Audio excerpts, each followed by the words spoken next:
शिव महापुराण में भगवान शिव पंचायत के अंदर सूर्य नारायण भगवान बैठे हैं। शिव पंचायत के अंदर माँ दुर्गा भवानी बैठी हैं। शिव महापंचायत के अंतर्गत भगवान श्री गणेश जी बैठे हैं। शिव महापंचायत के अंतर्गत स्वयं शंकर बैठे हैं। शिव महापंचायत के अंतर्गत स्वयं भगवान नारायण बैठे हैं, भगवान विष्णु बैठे हैं।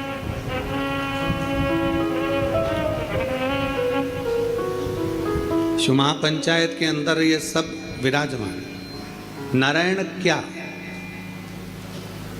लक्ष्मी जी नारायण भगवान को ही क्यों दी जाए? लक्ष्मी जी नारायण भगवान को ही क्यों प्रदान करी जाए? किस लिए? क्यों? शंकर भगवान कह रहे हैं कि लक्ष्मी को ख्याति देवी आप नारायण को दे दीजिए। ख्याति देवी ये लक्ष्मी को आप नारायण को प्रदान कर दो, आप नारायण जी को दे दो। आखिर क्यों, किस लिए? शिव तत्व कहता है, स्कंद पुराण कहती है, क्योंकि नारायण के पास में लक्ष्मी का होना इसलिए जरूरी है क्योंकि नारायण लक्ष्मी को, जो सत्कर्म करने वाले हैं, भगवान नारायण कहते हैं कि संसार का मनुष्य यदि देने की भावना रखेगा, संसार का मनुष्य यदि समर्पण की भावना रखेगा, संसार का मनुष्य यदि परमार्थ की भावना रखेगा, तो ये निश्चित है कि जैसे नारायण परमार्थ का भाव रखते हैं, सबको देना जानते हैं, सबका कल्याण करना जानते हैं, तो लक्ष्मी उनके पास परमार्थ के भाव में, समर्पण के भाव में, जो हमारे हृदय का भाव है, हम भगवान को जो कुछ समर्पित करें, भाव से हम जो देते हैं, लक्ष्मी हमारे घर में प्रवेश कर जाती है। और शंभु शरणे पड़ी मांगू घड़ी रे घड़ी, दुख का खास नहीं है बिल्कुल भी। दया करी निदर्शन। शंभु शरणे पड़ी मांगू घड़ी रे घड़ी, दुख काटो दया करी निदर्शन। एक परमात्मा का, परमार्थ का जो भाव हो, देने का जो भाव हो, उसमें जो आनंद है, वो आनंद कहीं नहीं। शिव तत्व कहता है, भगवान शंकर की पवित्र कथा कहती है कि 5 जगह से अशांति हमारे घर में प्रवेश करती है। 5 जगह से अशांति हमारे घर में आती है, 5 जगह से अशांति हमारे घर में प्रवेश करती है। 5 जगह से अशांति हमारे घर में प्रवेश कर रही होती है। पहला है संसार से, दूसरा है संपत्ति से, तीसरा है संबंधों से, चौथा है स्वास्थ्य से, और 5वां है संतान से।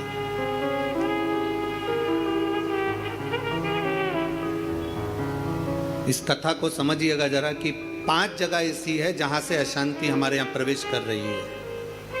उसमें 5 जगह में एक जगह संपत्ति भी कही है।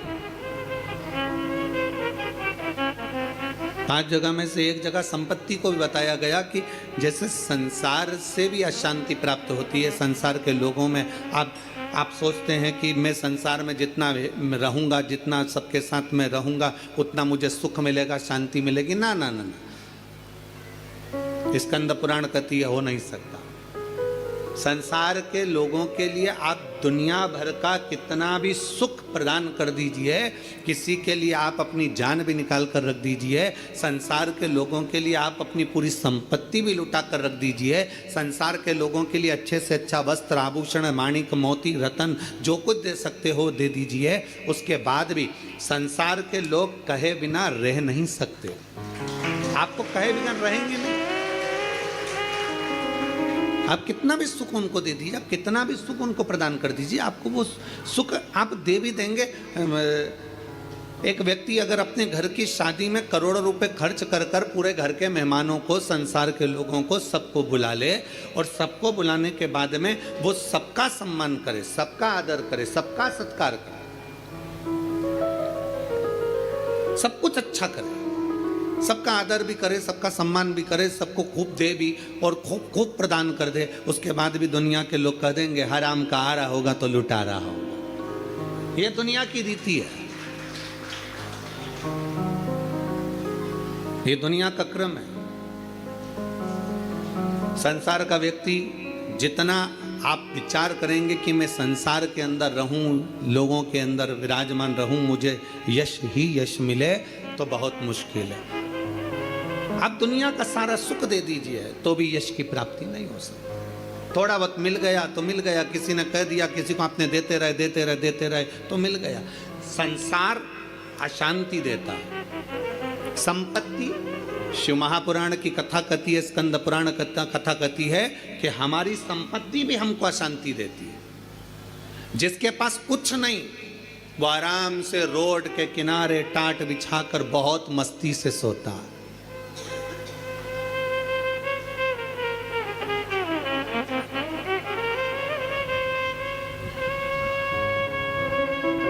और जिसके पास में बहुत कुछ है, सारी संपदा भरी पड़ी हुई है, सारी दौलत भरी पड़ी हुई है, सुंदर बंगला है, डनलप का गद्दा है, एसी भी लगा है, पलंग भी लगा है, नौकर चाकर सब कुछ लगे हैं, सब कुछ, तो भी उसको नींद नहीं आती है। कितना सुंदर कहा गया शिव महापुराण के अंतर्गत, कितनी सुंदर बात कही गई कि शिव महापुराण की कथा, कई लोग कहते हैं गुरुजी आपकी कथा होती है तो वहां 1 किलोमीटर दूर तो गाड़ी रोक दी जाती है। शिव महापुराण की कथा होती है तो पैदल चलकर बहुत दूर तक जाना पड़ता है, बहुत दूर तक। पर कोई किसी चिकित्सक से पूछे, कोई डॉक्टर से पूछे, कोई आयुर्वेद वाले से पूछे, कोई होम्योपैथिक वाले से पूछे, कोई योग गुरु से पूछे कि शास्त्र क्या कहता है, हमें स्वस्थ रहने का तरीका क्या बताता है, तो कहा सबसे सुंदर तरीका है स्वस्थ रहने का कि जितना पैदल चल सकते हो उतना जिंदगी में सुख प्राप्त कर सकते हो। अब भगवान भोलेनाथ जी की कथा सुनने के लिए आप लोग आते हैं, शंकर जी की कथा में आप लोग पहुंचते हैं, शिव पुराण में पहुंचते हैं, तो बाबा भोलेनाथ पहले ही तुम्हारे स्वस्थ रहने की व्यवस्था कर देता है। भोले बाबा करता क्या है कि 1 किलोमीटर दूर तो गाड़ी रुकवा देता है। तुम कितने बड़े भी सेठ हो, 1 किलोमीटर दूर गाड़ी रुकवा दी और बड़े प्रेम से पैदल पैदल आराम से चलते चलते चलते चलते कथा में पहुंच गए, आसन लगाया, बैठ गए, बैठने के बाद वापस जाने की तैयारी हो जाती है। शिव महापुराण की कथा कहती है संपत्ति सुख नहीं देती, संपत्ति अशांति दे देती। संपत्ति शांति नहीं दे सकती, वैभव दे देगी। आप डनलप के गद्दे पर सो जाओगे, आप खूब जेवर पहन लोगे, आप अच्छे वस्त्र पहन लोगे, आभूषण धारण कर लोगे, सारा सुख तुम्हारे पास में आ जाएगा, पर शांति नहीं आ सकती। इसलिए बारंबार कहा गया मिलता है सच्चा सुख केवल भगवान तुम्हारे चरण।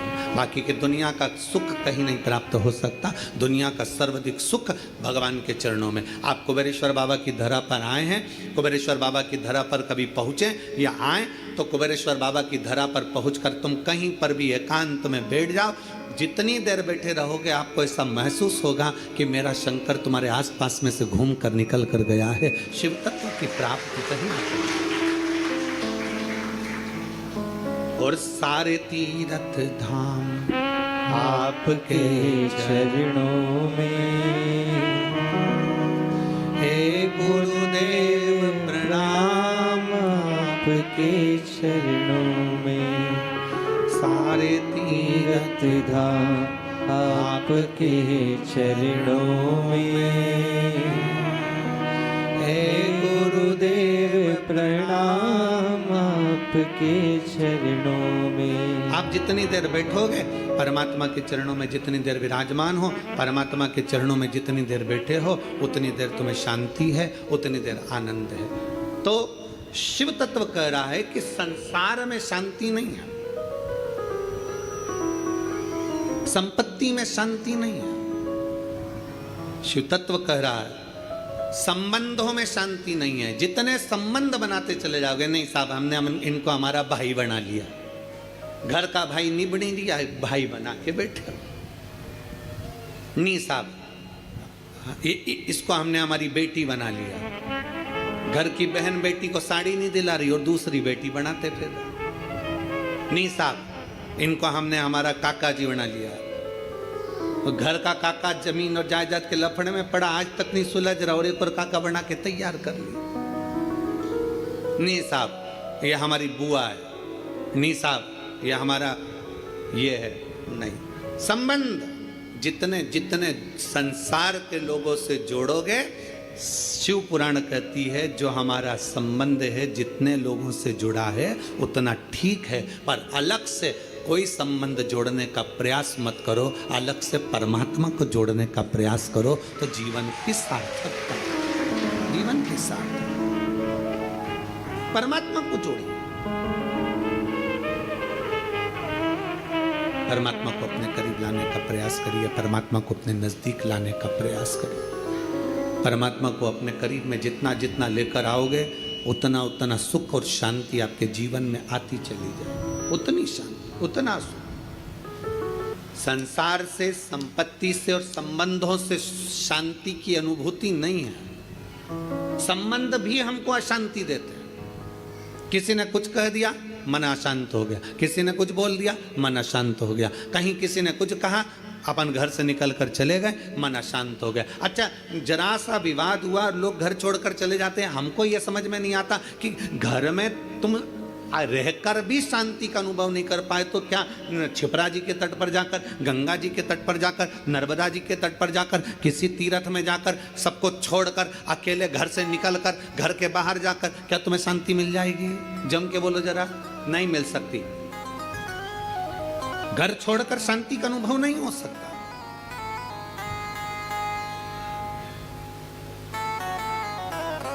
संसार ने अशांति दी, संपत्ति ने अशांति दी, संबंधों ने अशांति दी, फिर अगली अशांति दी स्वास्थ्य ने।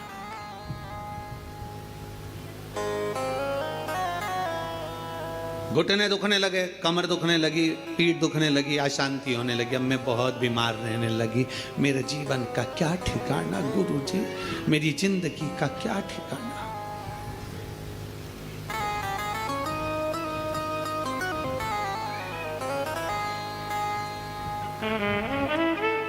कभी अगर मौका लगे ना, एक बार भविष्य पुराण का अध्ययन करिएगा। गीता प्रेस गोरखपुर की भविष्य पुराण लीजिए और उसका अध्ययन करिए।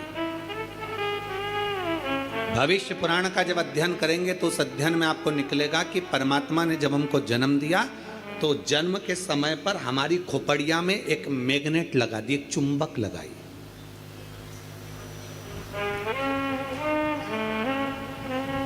परमात्मा ने हमारी खोपड़िया में, हमारे मस्तिष्क में, हमारे भेजे में, हमारे सिर के अंदर, हमारे मस्तिष्क में एक चुंबक लगा दी। कभी अगर भविष्य पुराण पढ़ें तो उसमें अध्ययन करिएगा, हमारे मस्तिष्क में एक चुंबक परमात्मा ने जन्म के समय पर, पैदा होने से पहले, हमें बनाने से पहले, माता के गर्भ में जब हम पड़े हुए थे, हमारा मस्तिष्क बन रहा था तो इसमें एक चुंबक फिट कर दिया। इसलिए मरने के बाद जब अंतिम संस्कार होता है, अंतिम संस्कार में जब मुर्दा आधा जल जाता है तो उसकी खोपड़िया को फोड़कर कपाल क्रिया करी जाती है। आपके इधर करते कि नहीं करते वो हमको नहीं मालूम। हमारे इधर की रीति है, बांस में लोटा बांधकर उसमें घी भरकर उसके घर के बेटों से, उसके पोता पोती से वहाँ पर खड़ा करवा के पोते से खोपड़िया में वो डंडा पड़वा कर वहीं घी उंडेलवा कर डंडे को फेंक दिया जाता, उस बांस को फेंक दिया जाता। देखा है आप लोगों ने इसको?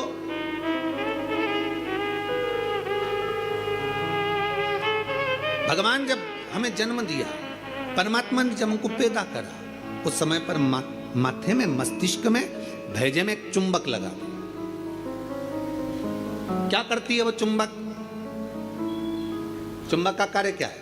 चुंबक का कार्य है, अगर आपने पैसा पैसा पैसा पैसा सोचा विचारा, दिन रात पैसे पैसे में लिप्त रहे, तो व्यक्ति वो मस्तिष्क में जो चुंबक लगी है वो पैसे को अपनी ओर खींचती है। मतलब मनुष्य पैसे को आसक्ति के रूप में अपनाना प्रारंभ कर दे। चुंबक का दूसरा कार्य क्या है? अगर किसी बुरे व्यक्ति में बुराइयां देखोगे तो वो बुरे व्यक्ति की बुराई तुम खींचते चले जाओगे। वो तो ऐसी, वो तो वैसा, वो तो वैसा, हर व्यक्ति में बुराई, क्योंकि तुम्हारे भीतर में जो भेजे में चुंबक भरी है वो बुराइयां ही खींचेगी। और अगर तुमने किसी व्यक्ति में अच्छाई देखना प्रारंभ कर दी तो तुम्हारे मस्तिष्क में जो चुंबक लगी है वो दिन रात हर व्यक्ति में अच्छाई को ढूंढना प्रारंभ कर देगी, अच्छाई खींचना प्रारंभ। एक चुंबक लगी। अब ये बात तो अपने तक हो गई। अब मेन बात पर जाओ, मुख्य बात पर। मस्तिष्क में चुंबक लगाकर परमात्मा ने हमको पैदा करा है, एक आकर्षण देकर हमें पैदा करा है, एक चुंबक लगाकर हमें पैदा करा है। चुंबक जब पैसे को खींचती है तो पैसा ही पैसा सोचने में आता है, बुराई खींचती है तो बुराई बुराई हमारे अंदर आती चली जाती है, किसी का क्रोध खींचती है तो क्रोध हमारे अंदर आता चले जाता है। उसी तरह अच्छाई किसी की खींचती है तो हमारे अंदर अच्छाई आती चली जाती है। उसी तरह चुंबक बीमारी को भी खींचती है। हम जब एक बीमारी के बारे में सोचते जाते हैं, मेरे पाँव, मैंने सुना है किसी को पेट में बच्चादानी में गांठ पड़ गई तो मालूम पड़ा कि उसको कैंसर हो गया। मैंने सुना है किसी के घुटने में अगर प्रॉब्लम हो गई तो उसका घुटना बदलाना पड़ा, मालूम पड़ा उसमें ग्रीस कम हो गया। मैंने सुना है कि किसी के हृदय में छेद हो गया, किसी के हृदय में कुछ हो गया, किसी के चेस्ट में गठान पड़ गई तो कैंसर बता दिया गया। ये हम जरा सा हमारे शरीर में दर्द हुआ और हमने वो सोचना प्रारंभ कर दिया। क्या सोचा हमने? कि उसको कैंसर हो गया था, उसकी किडनी खराब हो गई थी, उसका लीवर खराब हो गया था, उसके साथ में यह हो गया था, उसके घुटने बदलवाए, उसको गुजरात ले गए, उसको राजस्थान ले गए, उसको वहां ले गए और उसका शरीर में यह करवाया। आंख में प्रॉब्लम हुई तो आंख के बारे में सोचते रहे, सोचते रहे, सोचते रहे। अर्थात हमने इतनी बीमारी का सोच लिया, इतनी बीमारी का सोच लिया, बीमारी वो थी नहीं, पर हमने सोच सोच के चुंबक जैसे उसको खींच कर अपने अंदर वो बीमारी को इकट्ठा कर लिया। आखिरी में वो बीमारी हो गई। ये हमारे भीतर की चुंबक है जो हमें खींच रही है। छोटी मोटी गठान हो जाए ना, कभी मत सोचना हाओ ऐसी तो होती रहती है। दवाई खाऊंगी, शंकर पे चढ़ा हुआ जल पीऊंगी, डॉक्टर को दिखाऊंगी, सारी जांचें कराऊंगी, जो डॉक्टर बोलेगा सारी जांच कराऊंगी। और मेरा विश्वास कहता है डॉक्टर के अनुसार चलकर, क्योंकि डॉक्टर भी शिव का एक रूप है, उसके अनुकूल चलकर मैं ये दवाई ले लेकर कुंदकेश्वर महादेव का नाम लेकर मेरी सारी गठान गल जाएगी। जब तुमने सोच लिया गल जाएगी, गल जाएगी, गल जाएगी, मतलब गल जाएगी। तुमने सोच लिया कि नहीं, वो डॉक्टर तो बोल दिया है कि इसकी ऑपरेशन कराकर निकलवाकर जांच करने जाएगी और मुंबई भेजी जाएगी। आधी तो टेंशन में मर गई, कहीं कैंसर कैंसर कैंसर, सोच सोच सोच सोच, आखिरी में सोच पाई। एक पत्र है, हम चाहते नहीं थे कि ये, हमारा मन नहीं था कि 3 दिन की कथा में पत्र पढ़े, पर आया है।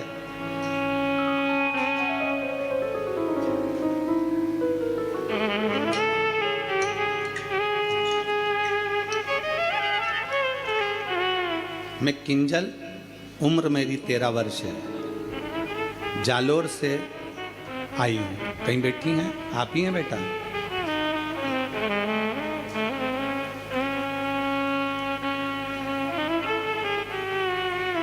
मम्मी आई है साथ में? आप ही हैं? घूम के उधर से आ जाओ, उधर से घूम के इधर।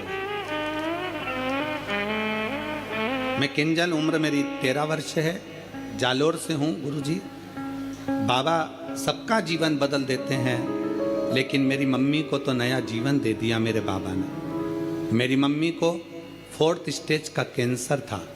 डॉक्टर ने बोला था घर ले जाओ और सेवा करो। पत्र को आप लोग आस्था चैनल पर पढ़ सकते हैं। घर ले जाओ और सेवा करो। मेरे पापा महादेव को रोज जल चढ़ाते थे, लेकिन मेरी मम्मी को उन पर विश्वास नहीं था। लेकिन बाबा की ऐसी कृपा हुई कि 4th स्टेज का कैंसर भी बाबा ने केवल जल का आचमन करने से और रुद्राक्ष का जल पीने से ठीक कर दिया। 4th स्टेज का कैंसर भी बाबा ठीक कर दिया।